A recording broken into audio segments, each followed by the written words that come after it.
Bismillahirrahmanirrahim. The quote of the day is: if you are irritated by every rub, how will your mirror be polished?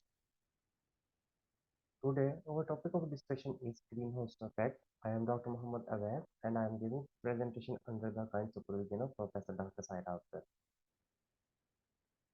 The learning outlines of today's presentation is: what is the greenhouse and greenhouse effect, process of greenhouse effect, greenhouse gases, impact and importance of greenhouse effect, and the enhanced greenhouse effect.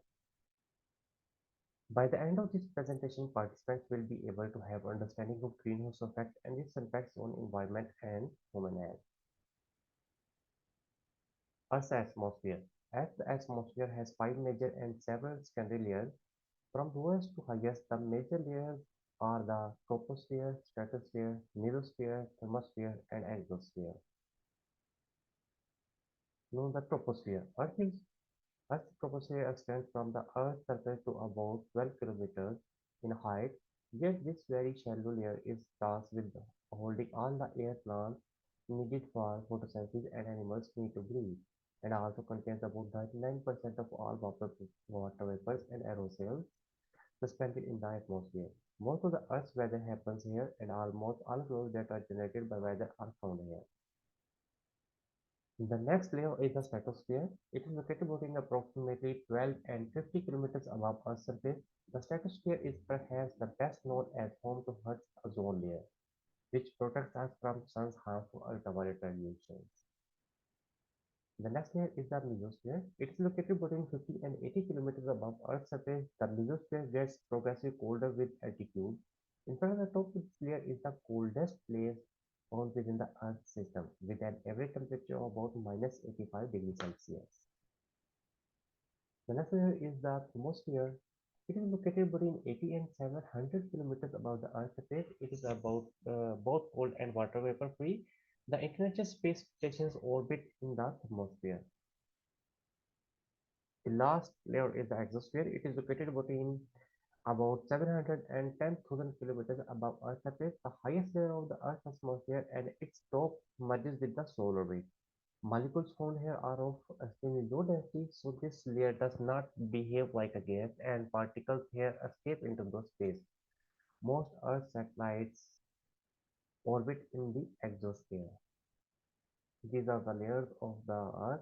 The first one is the troposphere, in which there are the plants and the animals and all the living organisms. Our airplanes, glaciers are found in this space, in this layer. And the next one is the stratosphere that extends from 11 to 50 kilometers. And the highest point of this layer is the coldest one, and this temperature ranges to minus 85 degrees centigrade. The next is the mesosphere, and then the thermosphere, and the last is the exosphere, in which the satellites are present. Now the greenhouse effect. It is the phenomena in which the atmosphere of a planet traps radiation emitted by its sun, caused by gases that allow incoming sunlight to pass through but retain heat radiated back from the planet's surface. So there are two types of greenhouse effect. One is the natural greenhouse effect and the other is the man-made greenhouse effect. Now what is natural greenhouse effect? It is the one that keeps our Earth's climate normal and comfortable, and the man-made greenhouse effect is an enhancement of the natural greenhouse made from burning fossil fuels, petroleum, coal, and natural gas. This is the mechanism shown in the diagram of the greenhouse effect. The radiation emitted from the sun are moving towards the earth. Solar radiation powers the climate system. Then some solar radiation is reflected by the earth and atmosphere, and about half of the solar radiation is absorbed by the earth's surface and warms it. Then infrared radiation is emitted from the earth's surface in all directions and heat the uh, earth's atmosphere. No natural greenhouse effect. Natural greenhouse effect is made from the heat energy radiated from sun. Greenhouse gases are naturally present in the atmosphere. Solar radiation at the frequencies of visible light largely passes through the atmosphere to warm the planetary surface, which then emits the energy at the lower frequencies of infrared thermal radiation. The thermal radiation from a planetary surface is absorbed by atmospheric greenhouse gases and is radiated in all directions. Since part of this radiation is back towards the surface, it results in the elevation of the average surface temperature above what is would it would be in the absence of the gases. Some of the released radiation makes it into the space, and the rest of it ends up getting reflected back down to the Earth. When it hurts certain things in the atmosphere, such as carbon dioxide, methane, and water vapor, the heat does not make it through the Earth's atmosphere, keeps the planet warmer than it is in the outer surface, because more energy is coming in through the atmosphere than is going out. In brief, the Earth gets energy from the sun in the form of sunlight. The Earth's surface absorbs some of this energy and heats up. The Earth cools down by giving off a different form of energy called infrared radiation. But before all this radiation can escape to outer surface, greenhouse gases in the atmosphere absorb some of it, which makes the atmosphere warmer. As the atmosphere gets warmer, it makes the Earth's surface warmer too. Know the man-made effects of the greenhouse. Activities made by humans result in production of greenhouse gases. While the amounts of gases increase in the atmosphere and the stability of the greenhouse gases change, causing effects of the on the whole world. Greenhouse effect caused by burning fossil fuel, coal, oil, natural gases, cutting a burning phase produces carbon dioxide. Greenhouse gases trap heat, making Earth warmer and creating global warming. One of the man-made causes of the greenhouse effect is erosion. Deforestation increases the amount of carbon dioxide in the atmosphere. Also, due to loss of trees, photosynthesis cannot take place. Other man-made causes of the increase in greenhouse effect due to emission of such gases are any electrical appliances. Even the poor refrigerator in the house emits gases which contribute to the greenhouse effect. These gases are known as chlorofluorocarbons that are emitted by the refrigerators and are used and the others like aerosol cans and some foaming agents in the packaging industry, fire extinguisher chemicals and cleansers used in the electronic industry. Other man-made processes that contribute and are a cause to the greenhouse effect are burning of the gasoline and coal. Population growth is an indirect contributor and one of the cause of the greenhouse effect. This is a diagram which is showing how the man-made effects leads to the global warming. Uh, the deforestation, fossil fuel burning, the chlorofluorocarbons emitting from the electrical appliances and the refrigerators, oil and petrol engines, and the greenhouse gases and fossil fuels that are emitted by the brick kilns, all leads to the formation of the greenhouse gases. In this case, the greenhouse gases increases the thickness of the ozone layer and the greenhouse gases, and they lead to more absorption of the uh, uh, infrared radiation that are re-emitted from the Earth's surface, leading to the global warming. Now, the natural greenhouse effect and the human enhanced greenhouse effect. Now, in the natural greenhouse effect, solar radiation comes towards the Earth, and the re-radiated heat, infrared radiation is re-radiated towards the uh, atmosphere, and some of it comes back to the earth atmosphere and heats it, while majority of it leaves the atmosphere of the earth in the natural greenhouse effect. While in the human enhanced greenhouse effect, there is increased concentration of greenhouse gases that are carbon dioxide, methane, nitrogen oxide, and the water vapors, and the re-radiated heat that radiates after striking the earth's surface, most of it is re-emitted towards the earth, leading to increase in the temperature of the earth, leading to the global warming, while the less amount escapes into the space. Now this is a deforestation that is leading to the global warming. Now the greenhouse gases. Any gas that has the property of absorbing infrared radiation emitted from the earth's surface and radiating it back to the earth's surface, thus contributing to the greenhouse effect. Greenhouse gases trap heat in the atmosphere, which makes the earth warm. These gases consist of water vapors, carbon dioxide, methane, troposphere, ozone, and the nitrous oxide. These are the concentrations. The highest concentration is of the carbon dioxide, followed by the methane, then nitrous oxide, and the lowest is the fluorinated gases.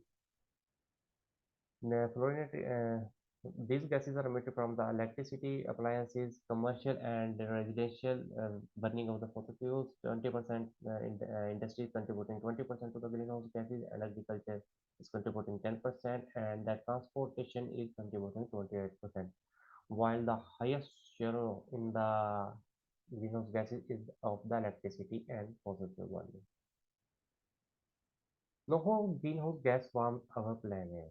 These are the concentrations, relative concentration of the greenhouse gases which are present in our atmosphere. The highest concentration is of the carbon dioxide, followed by the water vapors.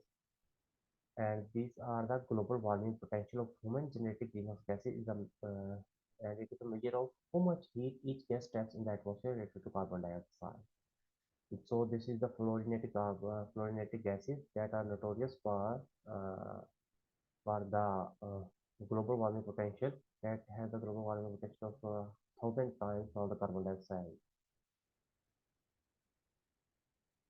Then we know the greenhouse gases. The number one is the water vapor. Water vapor is the most abundant greenhouse gas in the atmosphere. As the temperature of the atmosphere rises, more water is evaporated from the earth. The earth is able to hold more water when it is warmer, leading to more water vapor in the atmosphere. The water vapor also contributes to the negative feedback effect in global warming. The cycle of water vapor. Look at the water vapor as a greenhouse gas. When there is high water vapor concentration in the atmosphere, it will cast more heat. More heat, and then it leads to uh, more increase in the temperature of the earth. Then the higher temperature increases evaporation. Then there is more evaporation leads to more water vapor. Then this leads to feedback effect in the global warming of the water vapor.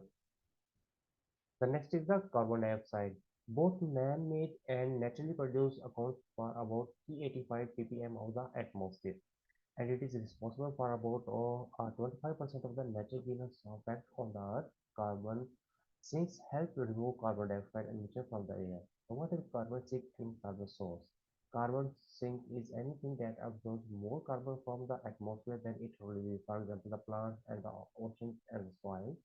While the carbon source is anything that releases more carbon into the atmosphere than it absorbs. For example, the burning of fossil fuels or the volcanic eruption. This is the diagram that is showing the carbon sink and the carbon source.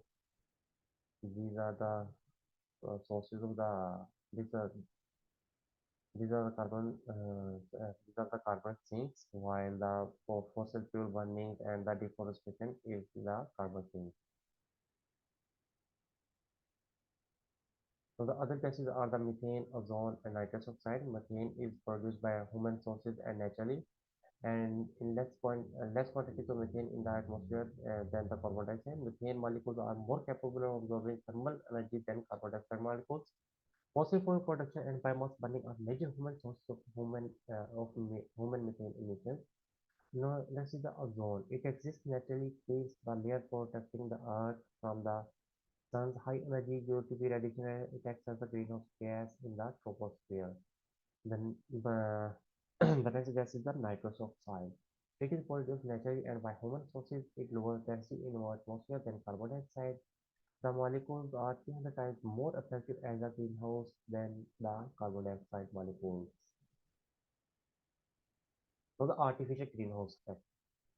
A greenhouse is a house made of glass. It has glass walls and a glass roof.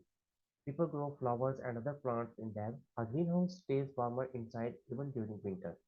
Sunlight shines in and warms the plants and air inside. The effect produced is due to the fact that light rays pass through, but heat is trapped by the glass and cannot escape. So during the daylight hours, it gets warmer and warmer inside a greenhouse and stays pretty warm at night too. Due to artificial greenhouse, people can grow plants in the off season too.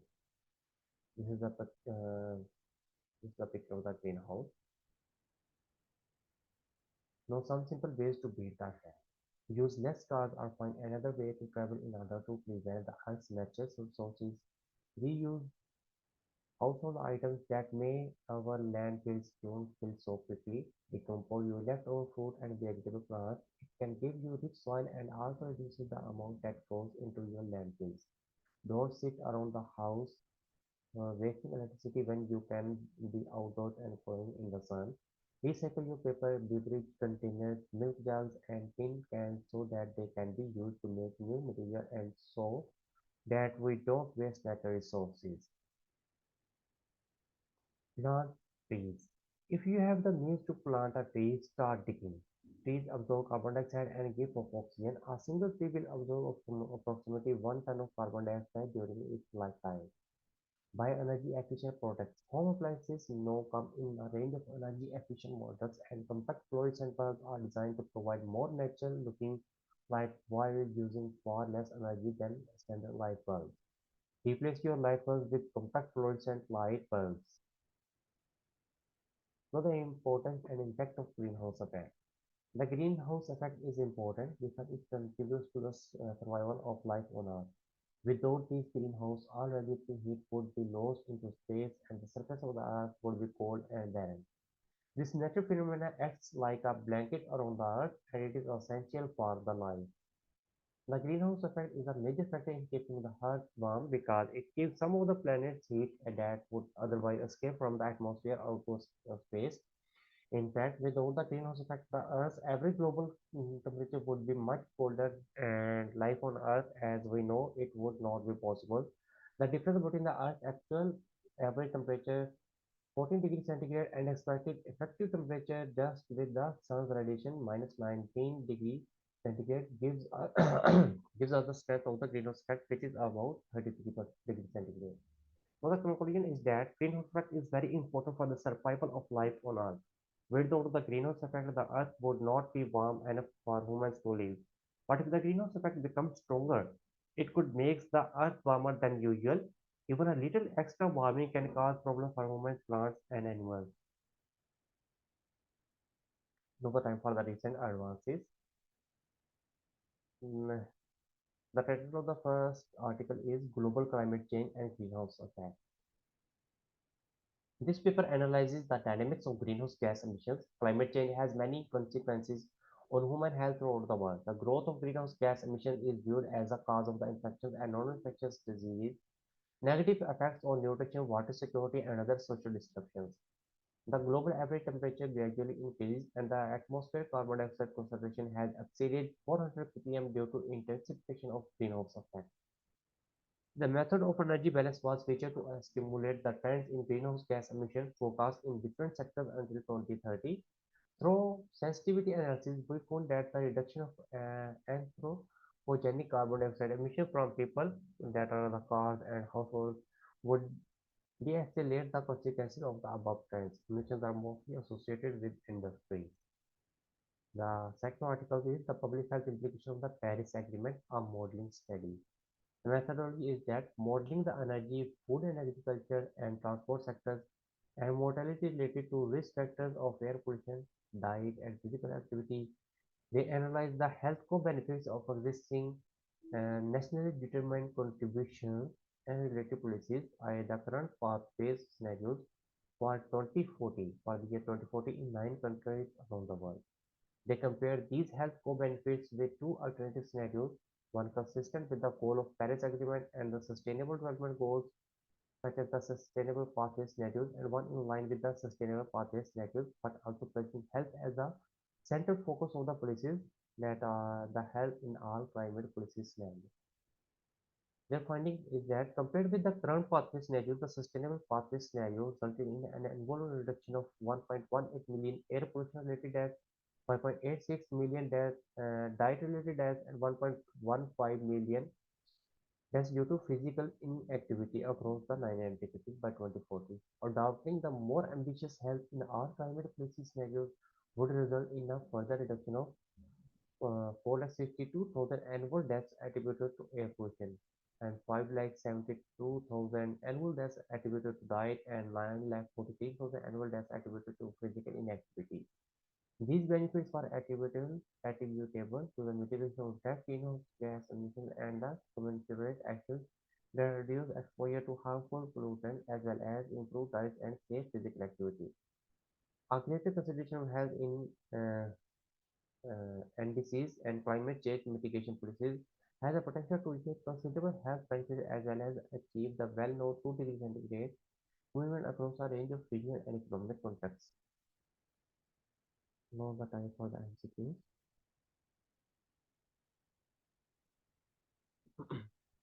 First MCQ is what is called for the phenomena when the radiation absorbed by the Earth's atmosphere is re-radiated toward the surface of Earth, whether smoke, Newton effect, Darwin effect, greenhouse effect, or the solar eclipse.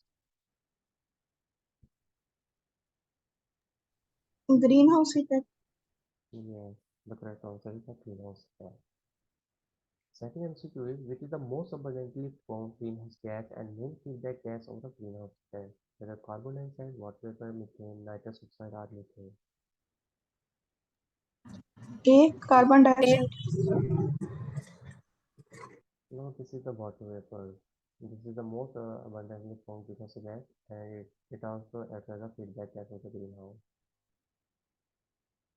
Third MCQ for greenhouse effect greenhouse gases interacts with which one of the following options, whether wind energy, sun energy, atmospheric pressure pollution in the atmosphere, or the light.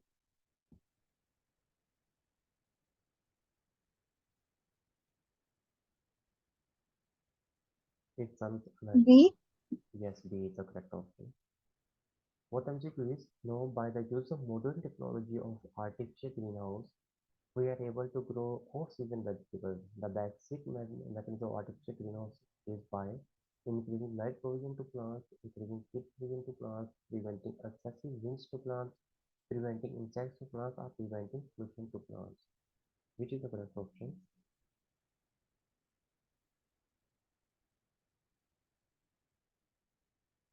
It's B, increasing heat provision to plants. This constitutes the gradual rise in atmospheric temperature due to increasing greenhouse gas is called by the greenhouse effect, global warming, ozone depletion, A. thermal hyperactivity or deforestation. Yes, no, B, global warming. It's called global warming. The gradual increase in the temperature of the earth due to greenhouse effect. It is called global warming. This indicates that the largest single source of global greenhouse gas emissions is accounted by the economic sector. By which of the economic sector? Whether transportation, industry, electrical and heat generation, agriculture and deforestation, domestic electrical appliances.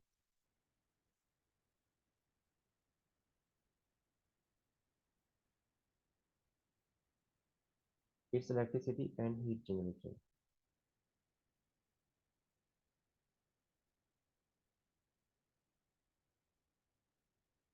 Seventh MCQ is the major human sources of methane emissions are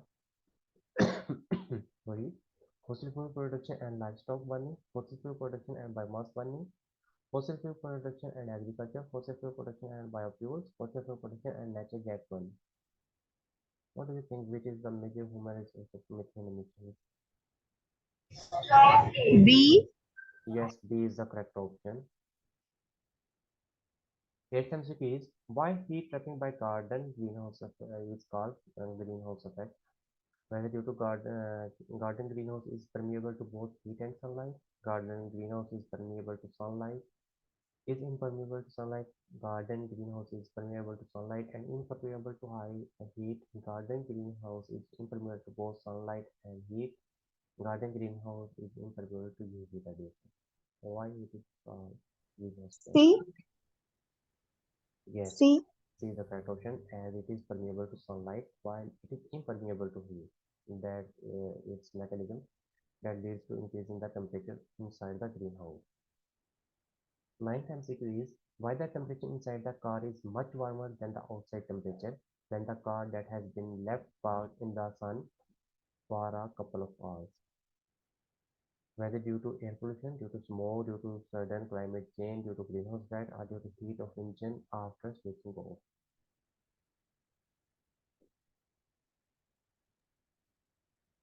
D. Yes, it's B due to greenhouse effect. Last MCQ is taking the example of a car parked in the sun for a few hours, which of the following action takes place? Whether the sunlight once entered the car through the window is partially converted into heat. Sunlight once entered the car through the window is partially converted into electricity, or completely absorbed by the car, are partially converted into wind energy, are completely converted into light. Which was is the correct option? A, B, C, D, or E?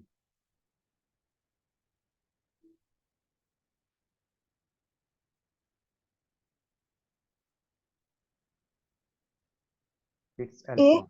Yes, alpha is the correct option. It's partially converted into heat. This is the key of the MCQs, and this is our YouTube channel. All the presentations of the postgraduate residents are posted here. You can visit there and can watch any video of the community medicine department. And thank you very much for today's presentation.